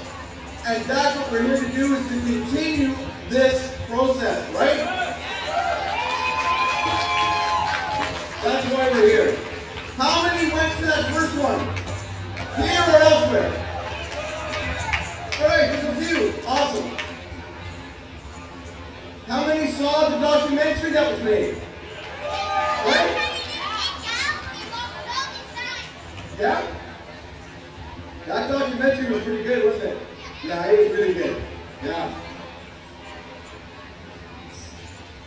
For those who haven't watched it, it's called The Pushback.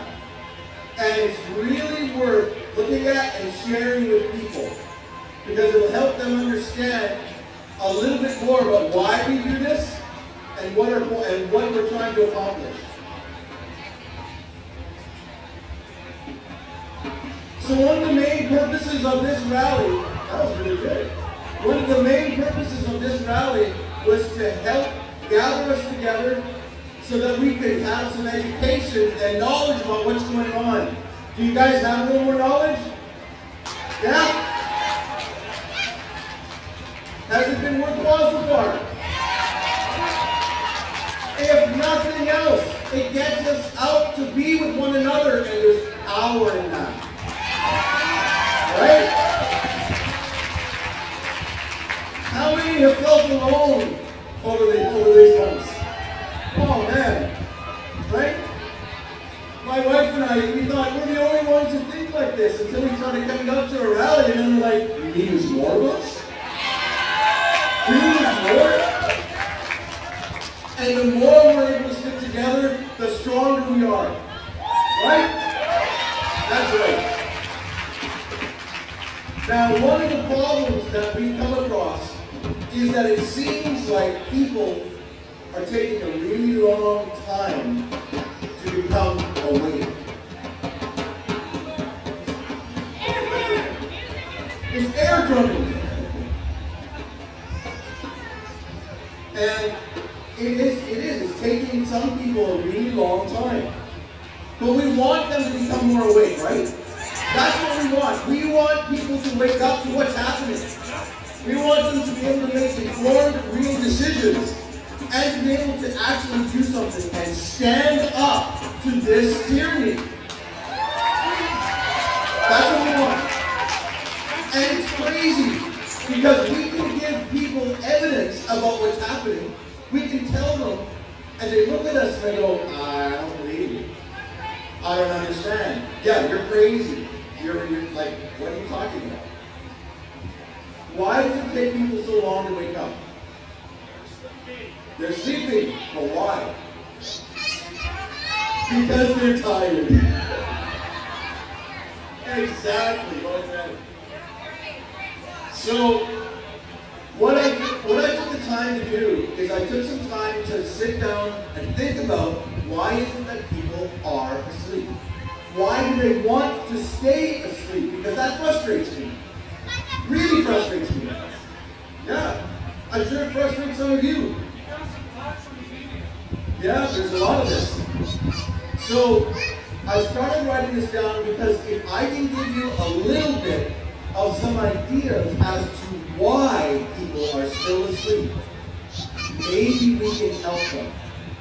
Maybe we can say and come alongside them and say, have you thought about this? Maybe, just maybe. One by one, we can get more and more numbers. That's what we need. So first principle, I believe that waking up, that process of waking up is exactly that. It's a process. It doesn't just happen. It takes time, right? I know for myself, it took years for me to come to the point of view where I started to understand what was happening everywhere, right? Now, what would have happened if I went to talk to somebody and they said to me, oh, just wake up. Oh, you're just crazy. What does that do? It basically shuts down. It invalidates the truth and invalidates the message, right? Right, exactly. Now, because it's a process for everybody to wake up, and everybody here has a story.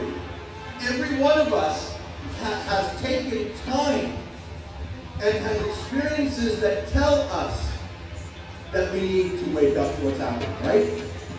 Every single person out there that we're frustrated with, they're in the same boat. They have a story. And we have to respect that story. For me, it took time. I had to talk with people. I had to say to people, well, what do you think about this? And give a little bit, talk a little bit, give a perspective. And over time, I woke up. Over time. We need to give people time. We need to give them time. We might know and feel the urgency, but they don't. And if we get in their face and we say to them, you have to wake up, what's their response going to be? Yeah. They're going to be like, no, I don't, and get away from me. Right? Yeah. I don't know what you said, but I agree. What do you think? And then they go to sleep after that, yes. They go back to sleep. The bottom line is that people need time for this journey for themselves. What's our role to be? That's the question. What can we do to help them? And I want to give to you one thing, and that's the one thing. Everybody here ever seen City Slickers? The movie? He's a movie. I like it. What was it the one thing? They were searching for the one thing. The one thing? Right, the one thing. Well, as we talk with other people, I think that we can only talk to them about one thing. One thing. One aspect of what's happening. Because what happens if we give them everything? They shut down. It's too much. They can't do it, right? They can't do it because they become traumatized.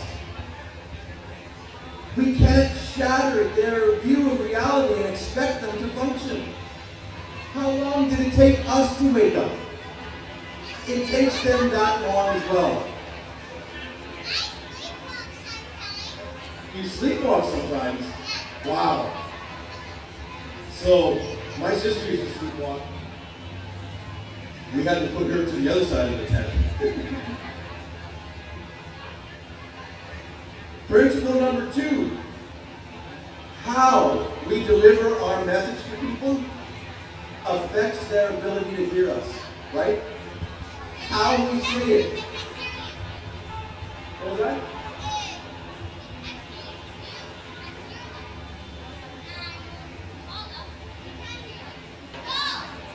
Yeah, no. If we say to somebody, and we have, let's say that I do this. You know, I don't agree with your position. What am I saying to the person? What is my non-verbal cue saying? That I don't want to listen and I don't respect them. Does that make them want to listen to us? No. I used to teach nursing staff when I worked in healthcare. I used to teach nurses how to connect with people. And it was all about the non-verbal cues. It's about facing the person. It's about looking them in the eyes at their level. It's about making sure that we ask questions.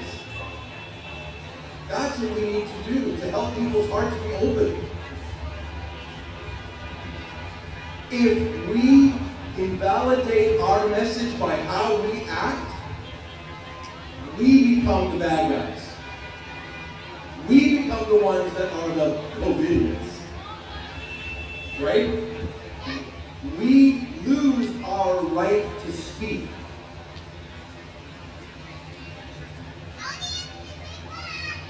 In very real ways, we are our message. Not the words we say.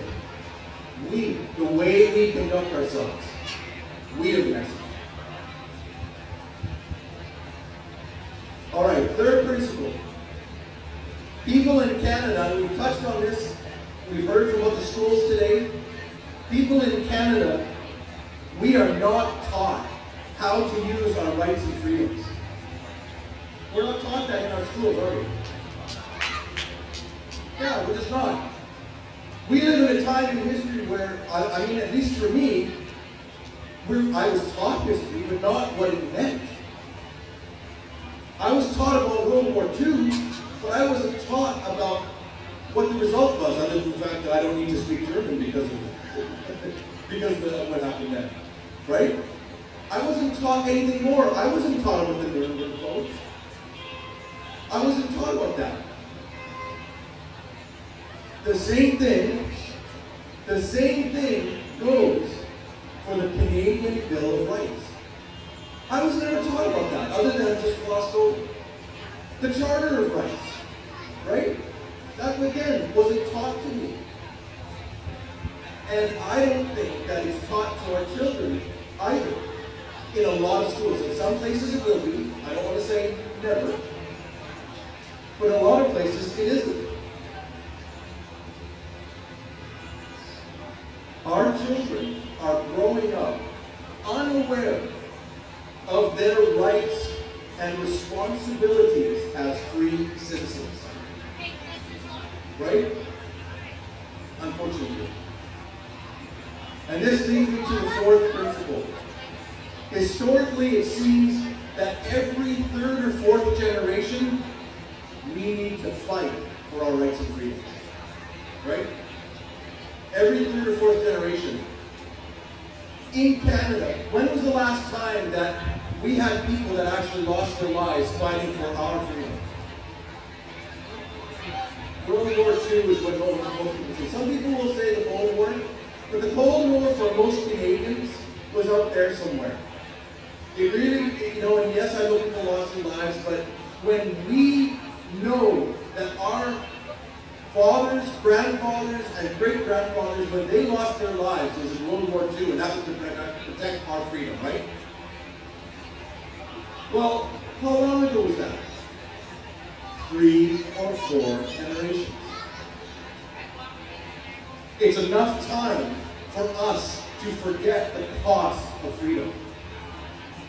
And it's enough time now that new leaders and world figures have come up and they have come to exploit this forgetting to try and enslave humanity once again. And it is slavery we're fighting. This is a form of slavery. What's the definition of slavery? It's a lack of personal and or cultural freedom to express themselves. We are fighting to not be slaves. That's what we're fighting for.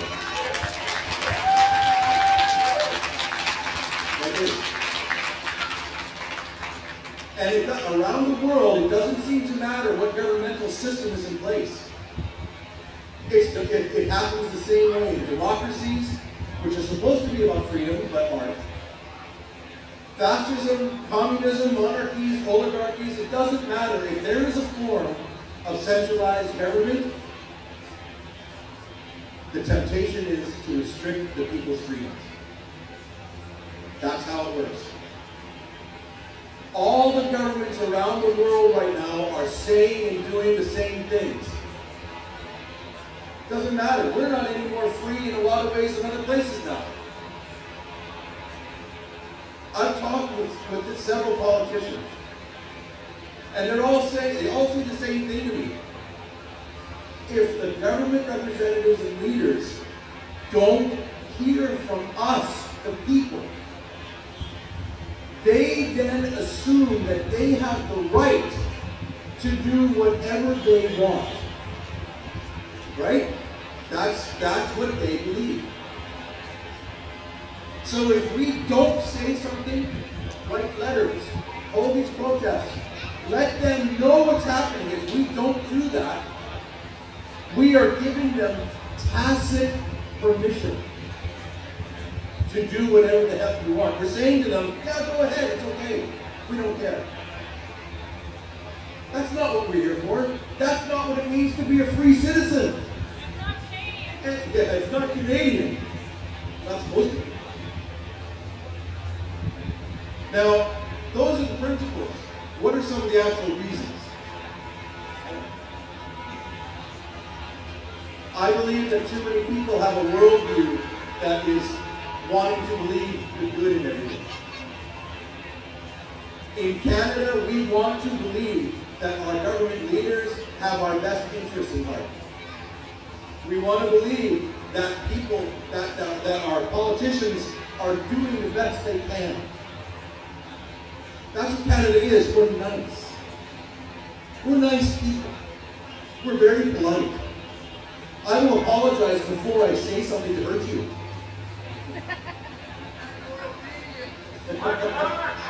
Exactly. And that very niceness is being taken advantage of.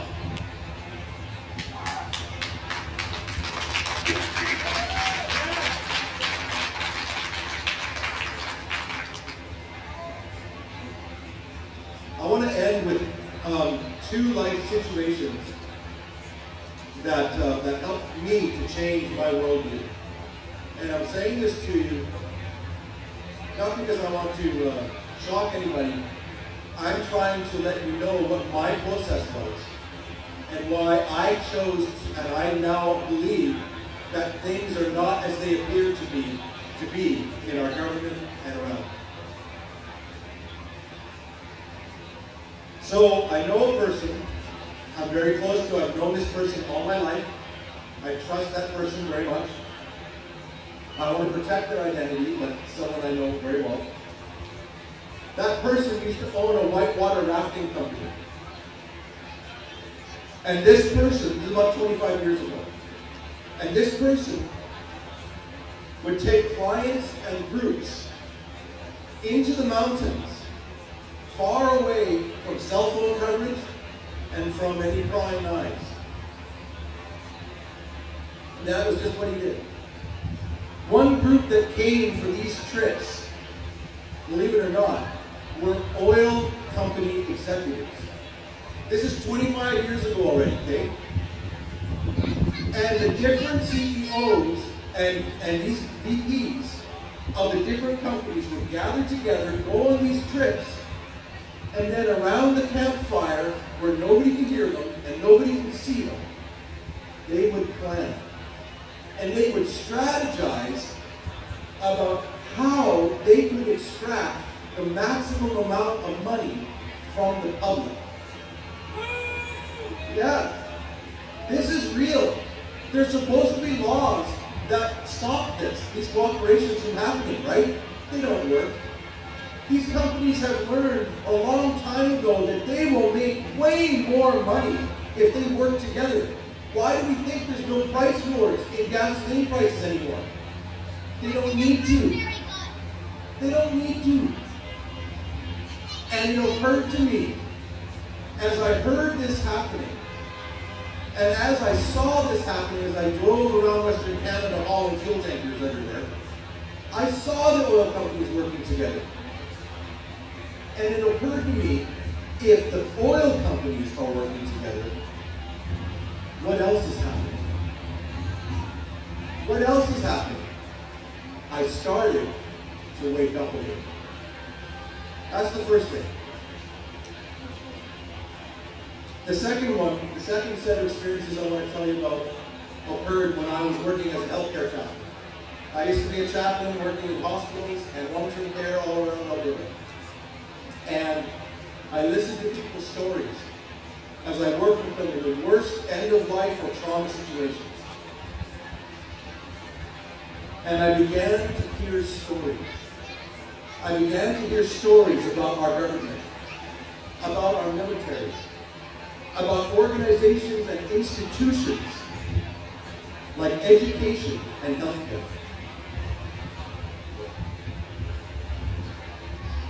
Oh. Okay. Okay. Thank you.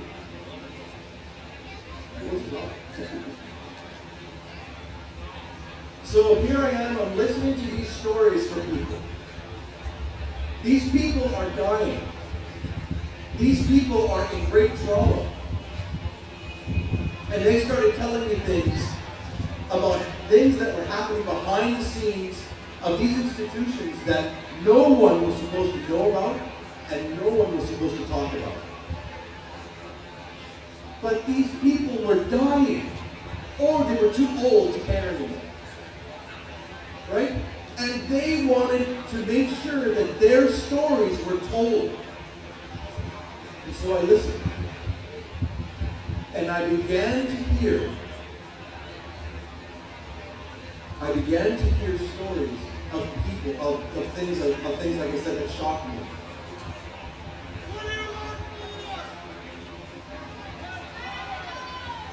How many people here?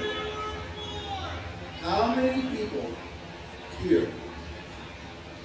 I'm going to relate one story that I heard, and that's it. And then I'll end with that. And then we're going to go on our march.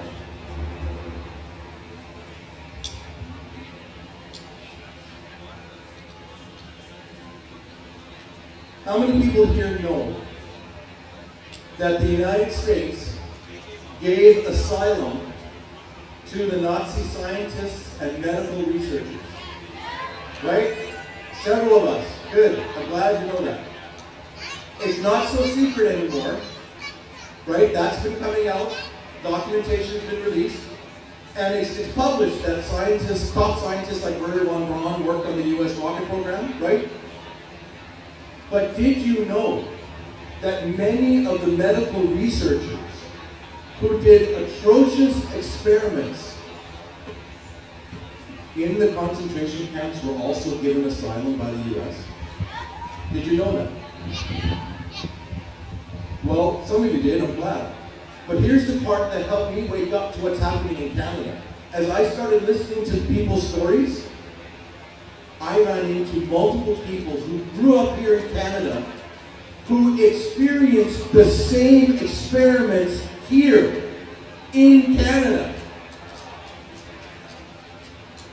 This is not an innocent country. Our leaders and our governments are complicit in this.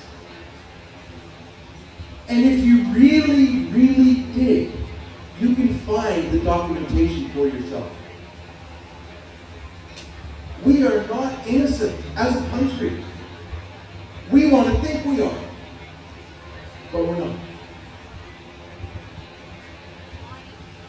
I realized when I started hearing these stories that I had been too complacent. I realized that I thought that everything was moving along fine without me, and it would just be fine. And then I started coming up with a ton of excuses. Tons of excuses as to why I shouldn't do something.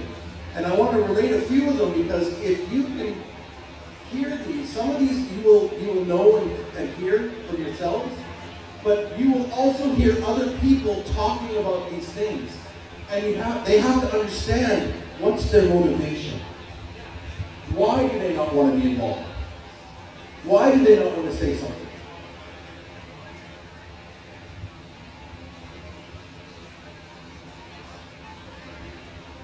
I think that if things weren't going well around me, that they would just get better over time. I didn't need to do anything. That's a lie. It won't get better. Unless we do something, it won't get better. I realized that I had been acting very arrogantly. I thought I knew the truth. And I didn't want to acknowledge that I could be wrong. How many have met people who don't think that we have to be right? Right? It is too hard for people sometimes to admit that they might be wrong. I used to be there.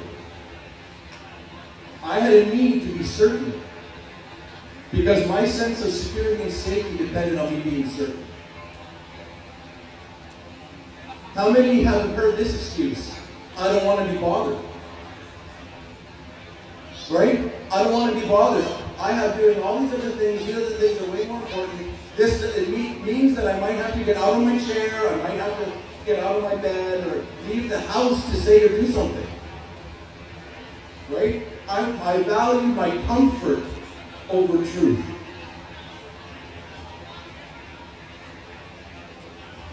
I used to think that it was up to somebody else. You know, somebody else is going to step up and do something.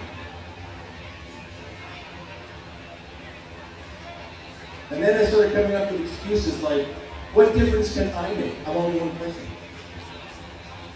I only have one voice. I don't matter. Right? How many people have heard that? Right? It doesn't matter what I say because I'm only one person.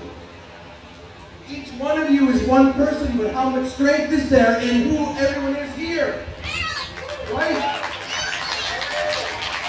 Together we have our voice. It's not about one person, it's about all of us.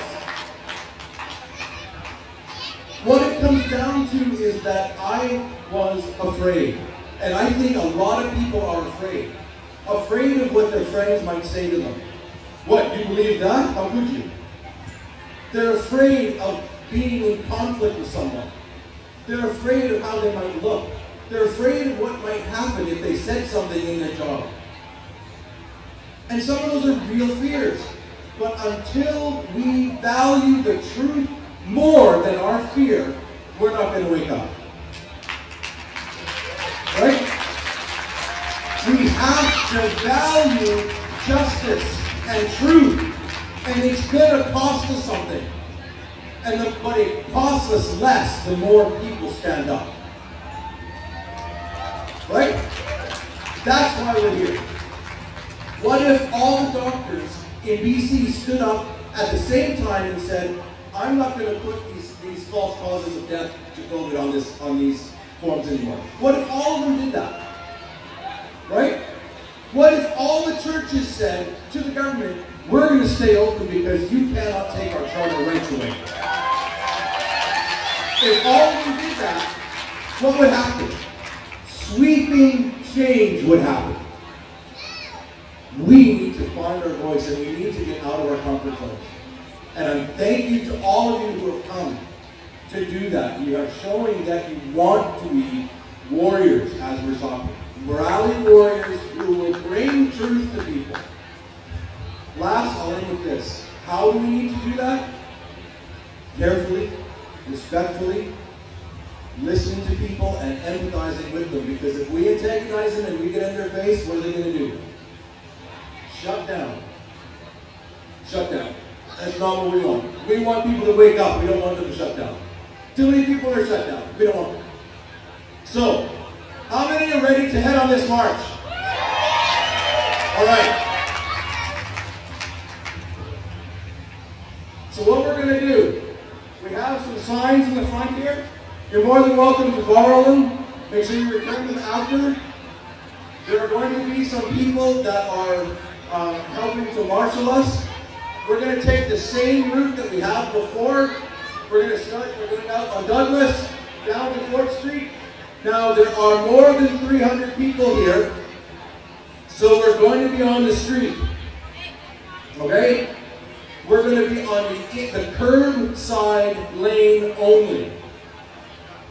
Okay? So we're going to make sure that if cars need to get by, they can get by. If a car wants to get through our parade, let them. It's okay.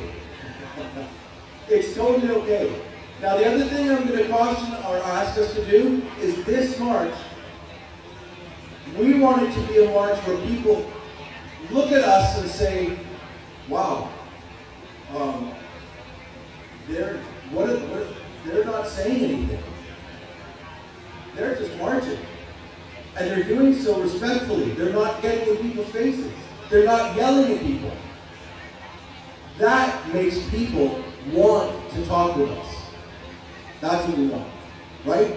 So on the march, if cars or people want to engage you, Just don't. It's not worth it. We are the message. We are how we conduct ourselves.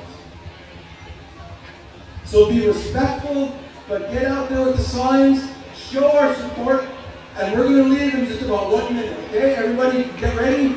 Come get some signs, and we're going to come back here for just a last thing at the end of the day.